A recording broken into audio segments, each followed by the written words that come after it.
പോത്തുണ്ടി ക്ഷീരോത്പാദക സഹകരണ സംഘത്തിന്റെ നേതൃത്വത്തിൽ മുതിർന്ന ക്ഷീര കർഷകരെ ആദരിച്ചു. പ്രോത്സാഹന സമ്മാന വിതരണവും നടത്തി.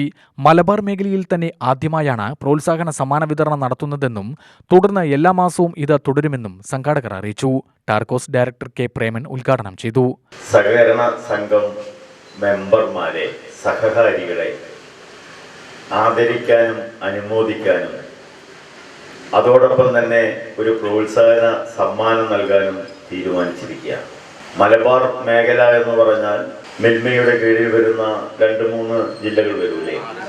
6 ജില്ലകളാണ് വരുന്നത്. ആ 6 ജില്ലകളിൽ ആദ്യമായിട്ടാണ് ഒരു സഹകരണ സംഘം ഭരണസമിതി അവിടുത്തെ ക്ഷീരകർഷകർക്ക് ഒരു ക്ഷേമ പദ്ധതി എന്നുള്ള നിലയിലേക്ക് ഈ പദ്ധതി ആരംഭിക്കുന്നു. ഇപ്പൊ നമ്മളെക്കാൾ വലിയ സംഘങ്ങൾ ധാരാളമുണ്ട്, പേരെടുത്തിട്ടുള്ള സംഘങ്ങളും ധാരാളമുണ്ട്. പക്ഷെ അവരൊന്നും ചെയ്യാത്ത കാര്യമാണ് നമ്മുടെ ഭരണസമിതിയുടെ നേതൃത്വത്തിൽ ജീവിതകാലം മുഴുവൻ അധ്വാനിച്ച് ഈ സംഘത്തോടൊപ്പം സഞ്ചരിച്ചിട്ടുള്ള വയോജനങ്ങളെ സഹായിക്കുന്നതിന് വേണ്ടിയുള്ള നിലപാടെടുത്തിട്ടുള്ളൂ.